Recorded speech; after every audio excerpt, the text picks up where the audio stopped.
Hello friends, प्रज्ञा smart classes में आप लोगों का एक बार फिर स्वागत है।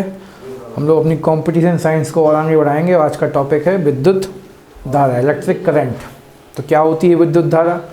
तो किसी चालक में विद्युत आवेश के प्रवाह की दर को ही हम लोग क्या कहते हैं? विद्युत धारा। कि किसी भी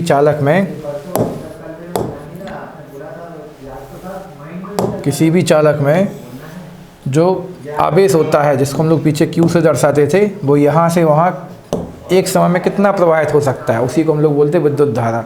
ठीक है। विद्युत धारा की दिशा हमेशा कैसी होती है? विद्युत धारा की दिशा हमेशा धन आवेश की गति की दिशा की ओर मानी जाती है। ठीक है, ये भी आप लोगों को याद रखना है कि विद्युत धारा की दिशा हमेशा धन आवेश की दिशा की ओर मानी जाती है। या फिर सीधी बात यह है कि जहाँ पर धन होगा उस ओर विद्युत धारा जाएगी। इसलिए हम लोगों को पता है कि विद्युत धारा सर इलेक्ट्रॉन के रूप में रहते हैं। इलेक्ट्रॉन होते हैं नेगेटिव चार्ज के, तो नेगेटिव चार्ज की चीज़ किसकी ओर जाएगी? प्लस चीज़ की ओर जाएगी। ठीक है, तो वो हमेशा प्लस की ओर जाएगी। और विद्युत धारा का मात्रक भी जहाँ तक आप लोगों को पहले से याद है, तो वो क्या होता है? एम्पियर होता है। जिसको भी आपको याद रखना है। और ये कैसी राशि हो जाएगी? अदिश राशि। तो बस एक चीज़ यहाँ पे जो रटने लायक चीज़ है या फिर देखने लायक चीज़ है कि विद्युत धारा क्या है? आवेश के प्रवाह की दर है। ठीक है, और इसकी दिशा हमेशा किसकी ओर होती है? प्लस की ओर या फिर धन आवेश की ओर होती है। ये आपको याद रखना है। आगे चलते हैं। विद्युत धारिता नहीं, अभी ये पढ़ना है पहले। 1 एम्पियर विद्युत धारा क्या है? अब तो जैसे हमने पीछे देखा, विद्युत धारा का मात्रक क्या है? एम्पियर है। तो एम्पियर का अर्थ क्या है? तो किसी चालक तार में 1 एम्पियर विद्युत धारा प्रवाहित हो रही है। इसका अर्थ क्या है? उस तार में प्रति सेकंड, मान लीजिए कोई तार है हमारा, तो इसमें 1 सेकंड में, मान लीजिए 1 सेकंड में विद्युत धारा यहाँ से यहाँ पहुँचती है, तो 1 सेकंड में यहाँ से यहाँ कितने इलेक्ट्रॉन पहुँच जाएंगे? तो आपको याद रखना 6.25 इंटू 10⁻18 इलेक्ट्रॉन 1 सेकंड में यहाँ से वहाँ निकल गए यदि, तो इस वाले इलेक्ट्रॉन के प्रवाह को ही हम लोग, इलेक्ट्रॉन ही आवेशित होते हैं, तो इस वाले इलेक्ट्रॉन के रूप में आवेश के प्रवाह को आप लोग क्या कह देंगे? 1 एम्पियर कह देंगे। तो 6.25 इंटू 10⁻18। तो ये संख्या आती है कई बार कि 1 एम्पियर का मतलब क्या है, तो आप बोलेंगे 1 सेकंड में 6.25 गुणा 10 के ऊपर 18 इलेक्ट्रॉन यहाँ से वहाँ निकल गए। ठीक है, अगला पॉइंट अब सीधे चालू करना है। प्रतिरोध जो सबसे इंपॉर्टेंट है हम लोग की विद्युत धारा में। प्रतिरोध मतलब एक प्रकार से रुकावट। ठीक है, इसको इंग्लिश में आप रेजिस्टेंस भी कहते हैं। तो क्या है प्रतिरोध? किसी चालक में विद्युत धारा के प्रवाहित होने पर चालक के परमाणु अथवा अन्य कारकों द्वारा उत्पन्न किए गए व्यवधान या रुकावट या हडल्स को ही हम लोग क्या कह देंगे? चालक का प्रतिरोध कह देंगे। और इसका सही मात्रक क्या होता है? ओम, जो कि ओम के नियम से मिलेगा भी आगे चल के हम लोगों को। तो हम लोगों को पता है कि तार भले हम लोगों को कितने भी इस प्रकार से स्मूथ दिखें, पर इसके बीच में इस प्रकार से कण तो होते ही हैं। ठीक है, हर एक चीज़ के कण तो होते ही हैं। उसको आप माइक्रोस्कोप से देखेंगे तो दिखेगा। तो करंट को जब इस प्रकार से बहना पड़ता है तो बार बार इस प्रकार से ऊपर नीचे होकर चलना पड़ता है। तो ये बार बार इसको जो ऊपर नीचे होना पड़ा है, इसी को हम लोग बोलते हैं रुकावट। तो इस रुकावट को ही हम लोग क्या कहते हैं? प्रतिरोध कहते हैं। ये आपको याद रखना है। इसका मात्रक क्या होता है? ओम। तो कुछ खास टफ नहीं था ये वाला पॉइंट, तो और आगे बढ़ते हैं फटाफट। ओम का नियम क्या? यदि चालक की भौतिक अवस्था जैसे कि ताप आदि में कोई परिवर्तन ना करें, तो चालक के सिरों पर लगाया गया विभवांतर उसमें प्रवाहित धारा के क्या होता है? अनुक्रमानुपाती होता है। मान लीजिए ये कोई हमारे पास चालक था। ठीक है, इस चालक पे आपने I विद्युत धारा प्रवाहित कर दी है। ठीक है, I विद्युत धारा प्रवाहित कर दी है। तो I विद्युत धारा किस पे डिपेंड करेगी? तो इसके विभवांतर पर। मान लीजिए यहाँ पे विभवांतर V1 था और यहाँ पे विभवांतर V2 था। यहाँ का विभव V1, यहाँ का विभव V2 था, और इन दोनों के बीच का अंतर कितना था? तो हमने मान लिया V था। तो जितना ज़्यादा अंतर होगा उतनी ही ज़्यादा धारा प्रवाहित हो पाएगी। तो सीधी बात है, विभवांतर और धारा एक दूसरे के अनुपाती होती है। एक चीज़ हम आपको और बताने, शायद कुछ लोगों को पता होगा कि धारा हमेशा उच्च विभव से निम्न विभव की ओर जाती है। ठीक है, तो जितना ज़्यादा इन दोनों के बीच अंतर होगा उतनी जल्दी धारा यहाँ से वहाँ जाएगी। ठीक है, तो धारा हमेशा जो होती है विभवांतर के कारण ही फ्लो करती है। तो जितना ज़्यादा विभवांतर होगा उतना ही ज़्यादा हमें धारा का प्रवाह देखने को मिलेगा। इसलिए हम लोग बोल सकते हैं कि विभवांतर जो होती धारा के अनुपाती डायरेक्टली प्रोपोर्शनल होती है। जिसको आप लोग सांकेतिक रूप में V प्रोपोर्शनल I के निशान से दिखला पाएंगे। ठीक है, और सूत्र क्या निकल के आ जाएगा आपका V बराबर RI, जहाँ पे R हमने अपने मन से लिया जो कि क्या है, एक नियतांक है जिसे चालक का प्रतिरोध कहेंगे। यदि प्रतिरोध स्थिर होगा तो ही, ठीक है, हम लोगों को पता है नियतांक मतलब स्थिर, तो यदि प्रतिरोध स्थिर रहेगा तो V और I के मान परस्पर लगातार बढ़ते ही चले जाएंगे। ठीक है, ये सारी बातें जो भी हमने आपसे शेयर की हैं, ये सारी बातें पहली बार किसने बोले थे, तो ओम साहब ने बोले थे, इसलिए इसको ओम का नियम भी कहते हैं। ठीक है, आगे चलते हैं। ओमीय प्रतिरोध, तो जो चालक ओम के नियम का पालन करते हैं, मतलब V और I के मान को सही प्रकार से काम करने देंगे, ऐसे प्रतिरोधों को हम लोग ओमीय प्रतिरोध कहेंगे। जैसे मैग्नीज का तार, ठीक है, तो मैग्नीज का तार सबसे अच्छा उदाहरण है किसका, ओम के प्रतिरोध का। अब अनोमीय प्रतिरोध, तो जो उसका पालन नहीं करेंगे, ठीक है, जैसे कि ट्रायोड बाल्ब का प्रतिरोध और डायोड और ट्रायोड बाल्ब के प्रतिरोध, जिसमें प्रतिरोध पर ज़्यादा डिपेंड वो नहीं करते और विद्युत धारा को यहाँ से वहाँ जाने देते हैं। तो मेन तो आपको ओम का नियम याद रखना है कि V इक्वल टू RI, जहाँ पे R नियतांक है। आगे बढ़ते चलते हैं। चालकता, तो प्रतिरोध मतलब रुकना, तो चालकता मतलब चलना। तो किसी चालक के प्रतिरोध के व्युत्क्रम को ही, प्रतिरोध के व्युत्क्रम को ही या इन्वर्स को ही आप चालक की चालकता कहेंगे। इसे किससे दर्शाएंगे, यदि आप G से दर्शाएंगे तो इसका सूत्र क्या बनेगा, 1/R बन जाएगा। और चूंकि R का मात्रक क्या था, तो आप बोलेंगे सर ओम था, और ओम को हम लोग किससे दर्शाते थे, मटकी से दर्शाते इस प्रकार से। तो इस मटकी को जब उल्टा कर देंगे आप, मतलब पहले तो ऐसा लिखा मिलेगा आपको किताबों में, और जब इसको आप उल्टा कर देंगे तो इसको इस प्रकार से भी लिखा जा सकता है। तो इसी को पढ़ते हैं फिर मेहो या महो भी लिखा मिलता है यहाँ पर, जिस प्रकार से महो लिखा है। बाकी मोस्टली किताबों में तो आपको इस प्रकार से आधा माह और हो लिखा मिलेगा। तो मेहो, तो इसकी ऐसा इकाई जो है ओम इनवर्स या फिर मेहो हो जाएगी। और इस मेहो इनवर्स को ही, इस मेहो या ओम इनवर्स को ही आप क्या भी कह सकते हैं, केवल सीमेन भी कहते हैं। तो ओम के रूप में तो ओम इनवर्स, लेकिन सीधा एक शब्द में मात्र क्या बनेगा, सीमेन। मतलब सीमेन नाम के जो वैज्ञानिक थे, उनने चालकता पर सबसे पहले अपने विचार व्यक्त किए होंगे या किए थे, इसलिए उनके नाम पे इसको सीमेन भी कहते हैं। तो सीधी बात, कुछ खास नहीं है। चालकता के प्रतिरोध के उल्टे को, प्रतिरोध मतलब रुकना, चालकता मतलब चलना, तो प्रतिरोध के उल्टे को ही क्या कह देंगे हम लोग, या उल्टे मतलब व्युत्क्रम को या इनवर्स को ही हम लोग प्रतिरोध की, चालक की चालकता कहना कि प्रतिरोध की। आगे बढ़ते चलते, ज़्यादा समय ख़राब नहीं करते हैं। किसी चालक का प्रतिरोध उसकी लंबाई के अनुपाती होता है। तो इस वाली चीज़ को हम लोगों को पहले हेडिंग तो पढ़ने क्या है, विशिष्ट प्रतिरोध, स्पेसिफिक रेजिस्टेंस क्या होगा। तो रेजिस्टेंस केवल होता है, लेकिन अब जो विशिष्ट प्रतिरोध होता है वो डिपेंड करता है किस किस चीज़ पे, तो हम लोग वो देख लेते हैं। तो इसमें क्या होता है, किसी चालक का जो प्रतिरोध है, जितना तार लंबा होगा उतनी ज़्यादा उसको बीच में इस प्रकार से रुकावट मिलेगी। तो यदि इस प्रकार से तार को आप लंबा करते जाएंगे, तार को यदि हम लोग लंबा करते जाएंगे तो प्रतिरोध का मान भी क्या मिलेगा, हम लोगों को ज़्यादा मिलेगा। और पीछे हम लोगों ने देखा था, जब हम लोग गोलीय चालक पढ़ रहे थे, ठीक है, तो हम लोगों से बोला गया था कि सर जो विद्युत धारा होती है वो चालक के ऊपर से जाती है, जितनी ज़्यादा जगह मिलेगी, ठीक है, ऊपर से जब जाएंगे हम लोग इस प्रकार से चल के जाते हैं, अब नहीं जाएंगे, आवेश जाएगा, तो जितनी ज़्यादा आपको जगह मिलेगी आपको प्रतिरोध उतना ही कम मिलेगा। सीधी बात है, जितनी ज़्यादा जगह चौड़ी होगी, ठीक है, अर्थात एरिया हम लोगों को जितना ज़्यादा मिलेगा, पर जो धारा है वो आसानी से यहाँ वहाँ से होती हुई निकल जाएगी। तो लंबाई का मान बढ़ने पर प्रतिरोध का मान बढ़ता है, जबकि अनुप्रस्थ काट या फिर लेटरल सरफेस एरिया का मान यदि बढ़ेगा तो ठीक, अनुप्रस्थ काट का क्षेत्रफल बढ़ेगा तो प्रतिरोध का मान कैसा हो जाएगा, कम, क्योंकि उसे रोकने की जगह कम से कम मिलेगी। तो सीधी बात हम लोग बोल सकते हैं कि हमारा जो प्रतिरोध है लंबाई बढ़ने पे बढ़ता है, लेकिन क्षेत्रफल बढ़ने पे घटता है, अर्थात प्रतिरोध लंबाई के समानुपाती और क्षेत्रफल के व्युत्क्रमानुपाती होता है। तो R का मान इस प्रकार से यदि हम लोग बना कर दिखाएं, तो यहाँ पर जब अनुपाती के निशान को हटाएंगे आप, तो आपको एक स्थिरांक लेके आना पड़ेगा, जिसको हम लोग रो बोलेंगे, यहाँ पे P के फॉर्म में जो लिखा हुआ है। तो जहाँ पे रो एक नियतांक है, जिसे आप चालक का विशिष्ट प्रतिरोध कहेंगे, स्पेसिफिक रेजिस्टेंस कहेंगे। तो ये टॉपिक थोड़ा सा ज़्यादा इंपॉर्टेंट था, आशा करते हैं आपको समझ में आया। ठीक है, यदि आप चौड़ी जगह मिलेगी तो प्रतिरोध कम से कम हो। हम लोग खुद देखते हैं चौड़ी सड़कों पे रुकावट कम होती है, अर्थात प्रतिरोध कम होता है, तो उसके व्युत्क्रमानुपाती, ए फॉर एरिया है, तो एरिया के व्युत्क्रमानुपाती लंबाई के समानुपाती। ठीक है, तो रो जो है एक नियतांक है, जिसे आप विशिष्ट प्रतिरोध कहेंगे। अतः एक ही पदार्थ के बने हुए मोटे तार तथा प्रतिरोध, मोटे तार का प्रतिरोध कम मिलेगा आपको, पतले तार का प्रतिरोध कैसा होगा, ज़्यादा, क्योंकि मोटे तार पर चलने के लिए जगह ज़्यादा मिलेगी, उसके एरिया ज़्यादा होगा।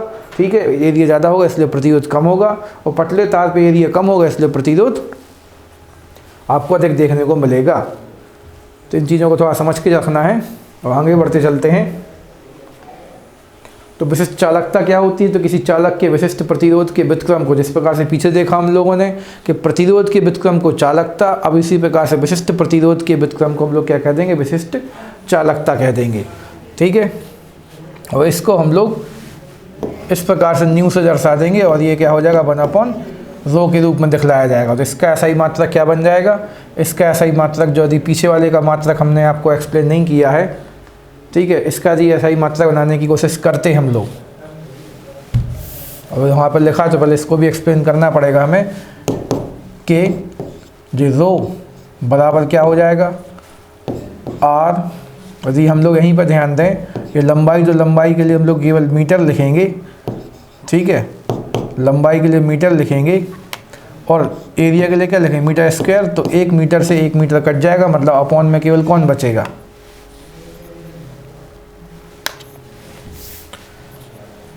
तो हम लोगों को केवल क्या दिखेगा? r बराबर ρ इंटू केवल l बचेगा, बस लंबाई बचेगा।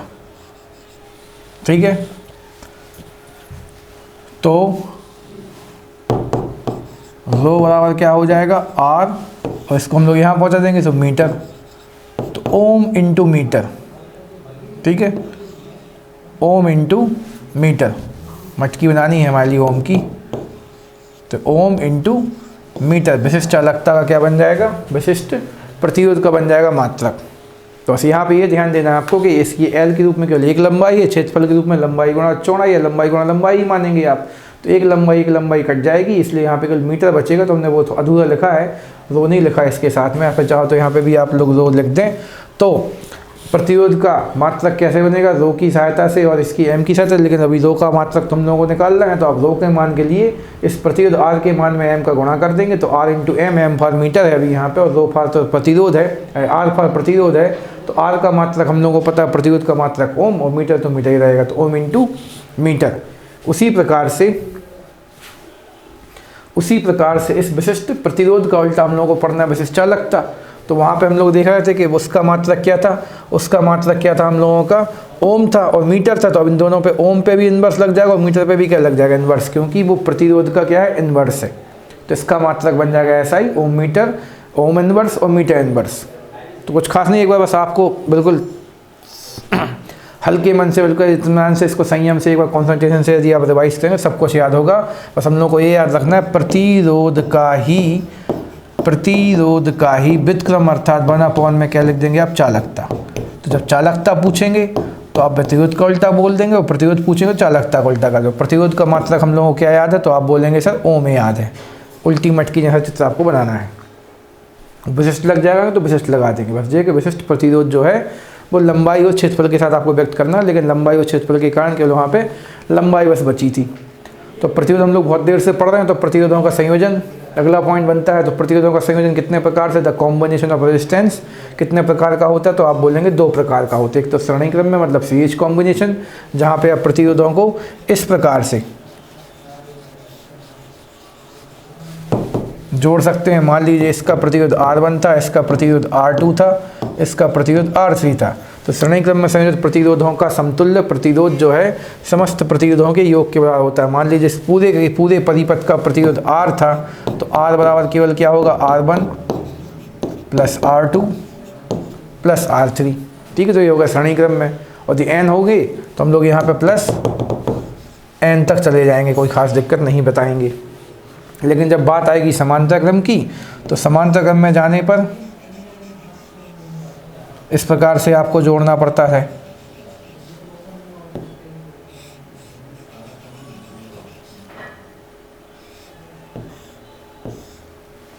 ठीक है, तो फिर से यदि हमने माना इसका प्रतिरोध R1, इसका प्रतिरोध R2, इसका प्रतिरोध R3 और सबका, तो समांतर क्रम में संयोजित प्रतिरोधों का समतुल्य प्रतिरोध व्युत्क्रम। तो प्रतिरोधों का व्युत्क्रम मतलब इनवर्स। ठीक है, व्युत्क्रम उनके प्रतिरोधों के व्युत्क्रमों के योग के बराबर होता है। अर्थात आपको क्या करना पड़ेगा अब यहाँ पे? व्युत्क्रमों के योग के बराबर। तो प्रतिरोध का व्युत्क्रम क्या बनेगा? 1/r, मतलब 1/r का इनवर्स, और इक्वल टू में आएगा 1/r1 प्लस 1/r2 और प्लस 1/r3। R3 यदि हमने n जोड़े होते तो इसको भी आप चाहो तो n तक, मतलब ऐसे हम लोग नीचे तक कितने लगा देते, यदि n प्रतिरोध लगा देते तो आप n का फॉर्म जितने दिए जाएंगे उतना लगाना है आपको। तो सीरीज जैसा आपने श्रेणी क्रम में सभी को जोड़ के आप लोग R का मान निकाल देंगे। अभी जेल पर जैसे एग्जाम में भी इसके क्वेश्चन बहुत आए थे और सभी परीक्षाओं में आते रहते हैं, आप लोग चाहे रेलवे एसएससी किसी की भी तैयारी कर रहे हों और यहाँ पे भी, तो कुछ खास नहीं रहेगा। बस आपको ये याद रखना है कि श्रेणी क्रम में जो सीधे जोड़ना है और समानांतर क्रम में आपको सभी के इनवर्स मतलब 1/1 में लेके जोड़ देना है, तो वो तुल्य प्रतिरोध कुल प्रतिरोध का मान निकाल के दे देंगे। तो और आगे बढ़ते चलते हैं। टॉपिक काफ़ी इजी और इंटरेस्टिंग है, इसलिए गति हमें ठीक समझ में आ रही है। तो अगला लिखा है विद्युत शक्ति। तो देखिए विद्युत शक्ति, विद्युत के पास बहुत शक्ति तो होती है, तो हम लोगों के घर में जो पावर आती है उसको हम लोग नापते हैं मोस्टली यूनिट में। तो एक यूनिट को हम लोग निकालने की कोशिश करेंगे आज यहाँ पे। तो विद्युत परिपथ में ऊर्जा के क्षय होने की दर को ही क्या कहते हैं, शक्ति कहते हैं। विद्युत परिपथ में ऊर्जा के क्षय होने की दर, कितना ही ऊर्जा खर्च हो रही है, क्षय मतलब यहाँ पे वेस्ट नहीं मानेंगे, यानी हम लोग यहाँ पे खर्च मानेंगे, स्पेंड मानेंगे, कितनी ऊर्जा क्षय हो रही है उसकी दर को ही शक्ति कहते हैं। इसका ऐसा ही मात्रक केवल क्या होता है, शक्ति का मात्रक तो क्या होता है, वाट होता है, पावर का मात्रक वाट होता है। ठीक है, तो आगे चलते हैं।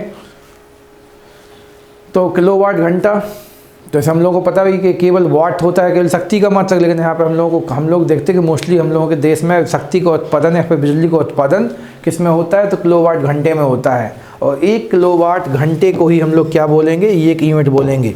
ठीक है, तो 1 किलोवाट घंटा अथवा 1 यूनिट विद्युत ऊर्जा की वह मात्रा है जो कि किसी परिपथ में 1 घंटे में व्यय होती है, जबकि परिपथ में 1 किलोवाट की शक्ति हो। तो ये आपने 1 किलोवाट का कनेक्शन ले रखा है और 1 घंटे तक यदि आप विद्युत खर्च करते रहेंगे तो 1 यूनिट का बिल आएगा। तो 1 किलोवाट घंटे का ही अर्थ क्या है, आपको याद रखना है 1 यूनिट है जो हम लोगों के देश में चलता है मोस्टली। यदि ये 1 यूनिट का खर्च करना है आपको, तो 1 यूनिट का खर्च यदि आपको करना है तो आपको वोल्ट, ठीक है, तो उसका सूत्र क्या बनेगा, आपने कितने वोल्ट का कनेक्शन ले रखा है, कितने वोल्ट का आप कनेक्शन तो नहीं बोलना चाहिए था हमें, कितने वोल्ट का आपने विद्युत संयंत्र इस्तेमाल किया है, उसमें से कितने एम्पियर की धारा बह रही है और कितने घंटे तक बहेगी, और बटे में क्या कर देंगे आप 1000। तो ये पूरा 1 का मान है, यदि आप इसका मान 1 से ज़्यादा आएगा तो आप बोलेंगे उतने जितने आएंगे, मान लो 5 आया तो 5 यूनिट, 6 आया तो 6 यूनिट। और यदि आपसे कोई बोलता है सर वोल्ट और एम्पियर में नहीं पता, मैं केवल वाट में पता है, तो सीधा वाट का, जैसे आपने बोला सर 200 वाट का बल्ब है, 200 वाट की टीवी है, पंखा है, तो कितने घंटे तक आपने चलाया और 1000 से भाग लगा देंगे तो उतने यूनिट हम लोगों का आंसर आ जाएगा। और यहाँ से आप लोगों को एक चीज़ और याद रखनी है कि विद्युत शक्ति वाट बराबर, ठीक है, विद्युत V फॉर विद्युत और शक्ति का मात्रक भी क्या होता है, वाट होता है। तो वाट बराबर क्या हो जाएगा, वोल्ट लिखना, ना कि वोल्ट लिखना है, वोल्ट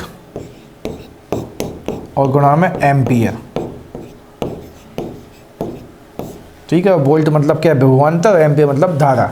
तो विद्युत शक्ति का सूत्र क्या बन जाएगा आपका, तो ये वोल्ट और एम्पियर दोनों की जगह पे हमने क्या लिखा, वाट। हमने कोई नई चीज़ नहीं बताई है, तो आपको ये भी याद रखना है कि विद्युत शक्ति का मात्रक, जहाँ पीछे आप लोगों ने कार्य बटे समय पढ़ा था, तो यहाँ पे क्या है, वोल्ट इंटू एम्पियर है विद्युत धारा के रूप में।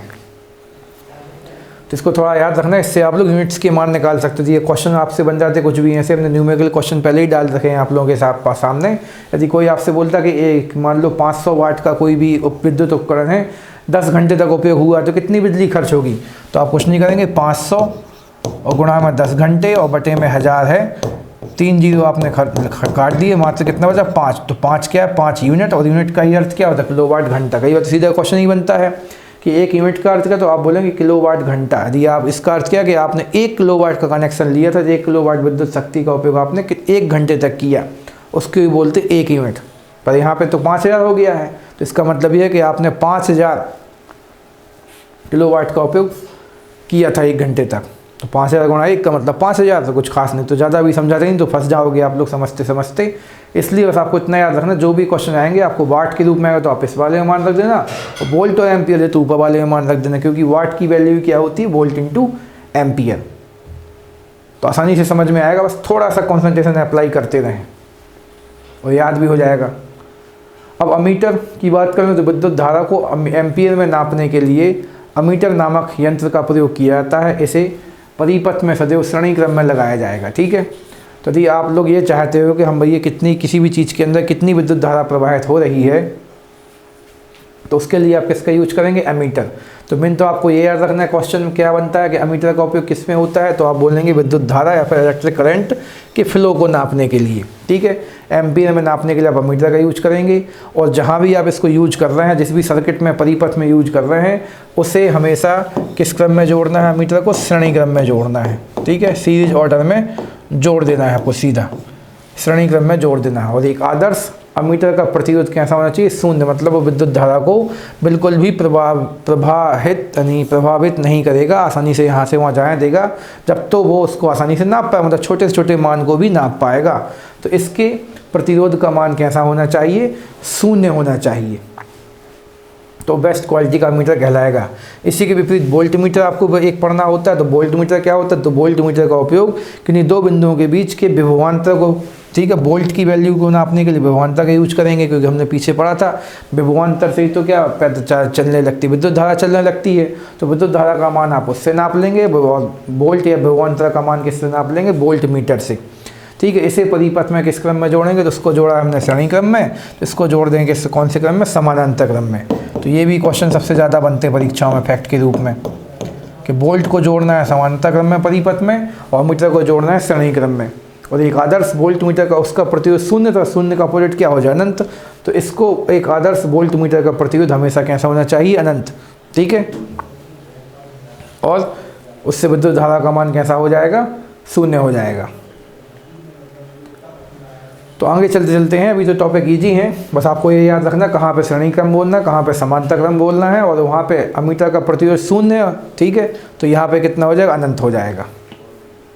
अगला है विद्युत फ्यूज। हम लोगों के घर में फ्यूज तो हम लोग अभी यूज करते हैं आजकल, उसकी जगह पे एमसीबी का यूज होने लगा फ्यूज की जगह पे, आगे इसका भी कर सकते हैं। तो विद्युत फ्यूज परिपथ में लगे उपकरणों की सुरक्षा के लिए उपयोग होता है, ठीक है। हम लोगों को लगता है केवल वो करंट को पास होने के लिए नहीं, तो वो करंट को रोकने के लिए। जब ज़्यादा विद्युत की सप्लाई होती है तो फ्यूज का वायर अपने आप गल के टूट जाएगा, और अंदर के हम लोगों के घर के उपकरण ख़राब होने से बच जाएंगे, जैसे ट्यूबलाइट वगैरह जो भी लगी रहेंगी हम लोग के घर में, जबकि मेन तो टीवी वगैरह। तो फ्यूज के लिए मोस्टली कौन कौन सी धातुओं का उपयोग करते हैं, तो आप बोलेंगे सर टिन, ठीक है। और दूसरा किसका उपयोग करना है आपको, सीसा, मतलब लेड। तो टिन कितना लेना है आपको, उसमें 63%, और सीसा कितना लेना है आपको, 37%। इन दोनों के मिश्रण से जो वायर तैयार होगा उसी वायर को आपको यहाँ पे लेना है। सीधी बात है, टिन और सीसा आप लोगों ने तो कितनी गंदी धातुएं हैं, तो आपको यहाँ पे भैया फ्यूज तार में ऐसी धातुएं लेनी है जिनका प्रतिरोध बहुत ज़्यादा, मतलब जिनसे विद्युत धारा आसानी से यहाँ से वहाँ प्रवाहित ना हो पाए, ठीक है। तो आपको ऐसी धातुएं लेनी है। तो टिन और सीसा इस प्रकार की धातुएं जो आसानी से विद्युत धारा को यहाँ से वहाँ नहीं जाने देंगे, और जैसे विद्युत धारा का मान बढ़ेगा ये गल के टूट के ख़राब हो जाएंगे, और ये खुद तो ख़राब हो जाएंगे, खुद तो टूट जाएंगे, लेकिन आगे के उपकरणों को बचा लेंगे। तो मैंने आपको बेस्ट कॉल, तो हम लोग गलती से जो तांबे के एल्यूमिनियम के वायर भर देते हैं अपने फ्यूज वायर में, जो कि नहीं करना चाहिए। आपको बाज़ार से अलग से फ्यूज वायर ही ला के यूज करने चाहिए, ठीक है। और ये सदैव हमेशा परिपथ में किस क्रम में लगाना चाहिए, श्रेणी क्रम में। यदि आप श्रेणी क्रम में नहीं लगाओगे तो विद्युत धारा फिर यहाँ की जगह यहाँ से निकल जाएगी, तो नुकसान हो जाएगा। इसलिए आपको विद्युत धारा के परिपथ में हमेशा इसको किस क्रम में जोड़ना है, सीरीज क्रम में, श्रेणी क्रम में जोड़ना, मतलब विद्युत धारा को इसी से ही प्रवाहित होकर आगे बढ़ने का मौका मिलना चाहिए, किसी दूसरे रास्ते से नहीं, ठीक है। इसका गलनांक बहुत कम होता है, मतलब बहुत जल्दी गल जाएगा, और वो काम का है हम लोगों के लिए। भले ये ख़राब हो जाएगा, लेकिन अंदर के महंगे हम लोगों के घर के उपकरण वो ख़राब नहीं हो पाएंगे। तो फ्यूज वायर जो है एक सुरक्षा उपकरण है हम लोगों के घर का। अगला आता है गैल्वेनोमीटर, ठीक है। तो पीछे हम लोगों ने अमीटर और वोल्ट मीटर पढ़े, अब आया भैया गैल्वेनोमीटर। तो गैल्वेनोमीटर का मेन काम क्या होता है, केवल उपस्थिति बताना। किसकी उपस्थिति बताना, तो विद्युत धारा की उपस्थिति। जो विद्युत परिपथ में विद्युत धारा की उपस्थिति बताने वाले यंत्र को हम लोग गैल्वेनोमीटर कहते हैं। इसकी सहायता से आप 10⁻⁻⁶ एम्पियर तक की विद्युत धारा को आप माप सकते हैं, जो कि बहुत छोटा है। यदि अच्छी क्वालिटी का हम लोग के पास गैल्वेनोमीटर है तो आप उससे 10⁻⁻⁶ एम्पियर तक की विद्युत धारा को नाप लोगे। इतने कम भी प्रवाहित होगा तो भी वो माप लेगा। इसको हम लोग अपने घरों में हमने देखा व्यवहारिक नाम से, हम लोग किस नाम से पुकारते हैं इसको, टेस्टर। तो देख लो करंट है कि नहीं है। तो वो भी एक छोटा सा गैल्वेनोमीटर का उदाहरण है, ठीक है, जो कि अच्छे से अच्छी क्वालिटी का दी होगा तो -10⁻⁻⁶ एम्पियर तक की विद्युत धारा को नाप के दे देगा। अब संट तो शंट भी एक प्रकार का प्रतिरोधी होता है, फ्यूज होता है। तो शंट एक अत्यंत कम प्रतिरोध वाला, ठीक है, जिसका प्रतिरोध रेजिस्टेंस बहुत कम होगा, तार होता है, जिसे गैल्वेनोमीटर के साथ समांतर क्रम में जोड़ना है आपको, ताकि समांतर क्रम में जो सत्य को कम प्रतिरोध वाला क्यों जोड़ा है, ताकि आसानी से करंट यहाँ से वहाँ फ्लो हो पाए, ठीक है। और समांतर क्रम में इसलिए जोड़ा है ताकि यदि किसी एक जगह से फ्लो नहीं हो पाए तो किसी दूसरी जगह से फ्लो हो जाए। तो शंट को आपको गैल्वेनोमीटर के साथ हमेशा समांतर क्रम में उपयोग करना है, ठीक है। और मीटर बनाया जाता है गैल्वेनोमीटर की श्रेणी क्रम में एक उच्च प्रतिरोध लगाकर वोल्टमीटर भी बनाया जा सकता है। तो ये थोड़ा सा यहाँ पे आपको याद रखना है। वाइट लाइन थोड़ी सी बिगड़ गई है यहाँ पे। इसी शंट को यदि आप, जो शंट आदि हम लोग पढ़ रहे हैं, तो इसी शंट को यदि आप गैल्वेनोमीटर के साथ जोड़ देंगे, ठीक है, कौन से क्रम में, समांतर क्रम में, तो आपका गैल्वेनोमीटर क्या बन जाएगा, अमीटर बन जाएगा। और यदि आप शंट को जोड़ देंगे श्रेणी क्रम में गैल्वेनोमीटर के साथ में, ठीक है, तो सीधी बात है जीफा यदि हम बोलते हैं गैल्वेनोमीटर, और गैल्वेनोमीटर के साथ में यदि आपने अपने शंट को, ठीक है, अपने शंट को समांतर क्रम में जोड़ा है, पैरेलल ऑर्डर में जोड़ा है, समांतर क्रम में जोड़ा है, तो हम लोगों को बन के तैयार क्या मिलेगा, अमीटर मिलेगा, ठीक है। और यदि गैल्वेनोमीटर के साथ में आपने शंट को श्रेणी क्रम में जोड़ा है, तो हम लोगों को क्या मिलेगा, वोल्टमीटर मिलेगा। तो हम लोग सीधी बात है अपने गैल्वेनोमीटर से ही अमीटर और वोल्टमीटर बना सकते हैं, जो पीछे पढ़े हम लोगों ने, ठीक है। तो गैल्वेनोमीटर के साथ यदि अपने शंट को, कम प्रतिरोध वाले तार को यदि हम लोग समांतर क्रम में जोड़ देंगे तो अमीटर बन जाएगा, और यदि श्रेणी क्रम में जोड़ देंगे तो क्या बन जाएगा, वोल्टमीटर बन जाएगा। ये थोड़ा सा याद रखना है आपको। और आगे बढ़ने की कोशिश हम जारी रखते हैं। ट्रांसफार्मर क्या होता है, तो विद्युत चुंबकीय प्रेरण के सिद्धांत पर, तो इलेक्ट्रो मैग्नेटिक इंडक्शन के सिद्धांत पर काम करता है। और विद्युत चुंबकीय प्रेरण क्या होता है, यदि हम लोग किसी कहने को विद्युत चालक के पास में किसी चुंबक को तेज गति कराते हैं, तो उस विद्युत चालक में विद्युत उत्पन्न हो जाएगी। इस घटना को हम लोग क्या बोलते हैं, विद्युत चुंबकीय प्रेरण कहते हैं, ठीक है। इस घटना को हम लोग विद्युत चुंबकीय प्रेरण कहते हैं।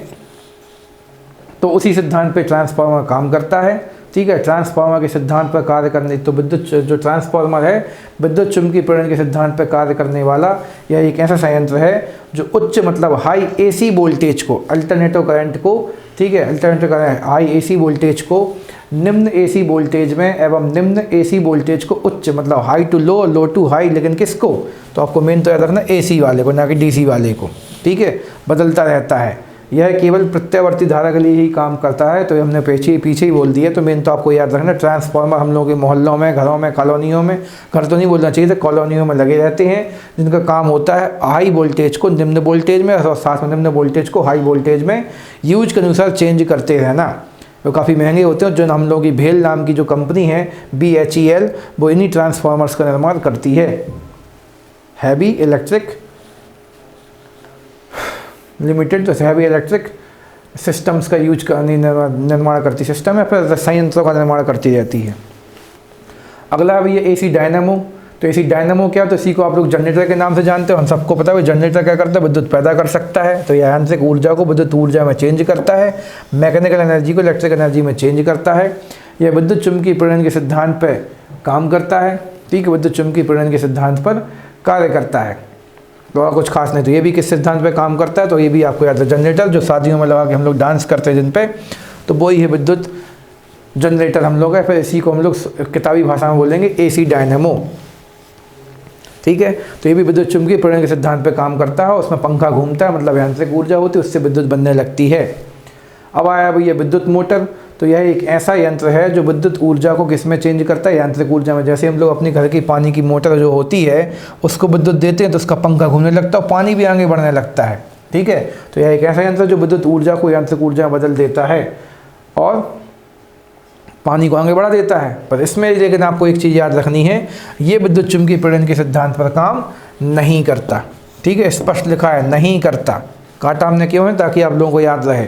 तो बाकी के जो ऊपर हमने ट्रांसफार्मर और जनरेटर पढ़े हैं, ये दोनों काम करते हैं सिद्धांत पर, लेकिन ये वाली चीज़ काम नहीं करती है।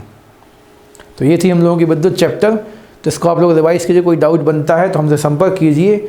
आगे कुछ और टॉपिक हम आपके साथ लेके आएंगे, लेकिन इनको आप थोड़ा सा रिवाइज कीजिए। इनसे संबंधित न्यूमेरिकल क्वेश्चन हम आपसे और शेयर करेंगे, कुछ पहले से शेयर किए जा चुके हैं। तो आज के लिए फ़िलहाल धन्यवाद, नमस्कार, बेस्ट ऑफ लक।